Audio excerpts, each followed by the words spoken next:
হয়েছে? এরকম করছিস কেন? বল বল, কি হয়েছে বল। আমার সমস্যার সমাধান তুই করতে পারবি না রে। আরে বাবা, একবার বলে তো দেখ, যদি কিছু করতে পারি। আজ সন্ধ্যার ভিতরে আমি 50,000 টাকা জোগাড় না করতে পারলে আমার বিষ খাওয়া ছাড়া কোনো উপায় নেই। কি রে, সে কি বলছিস? আরে বাবা, আমি দেখছি যদি কিছু ব্যবস্থা করতে পারি।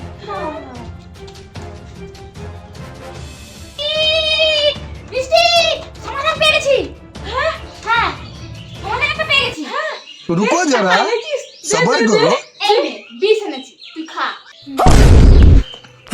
हे भगवान मुझे उठा ले। আমার একটা উপকার করতে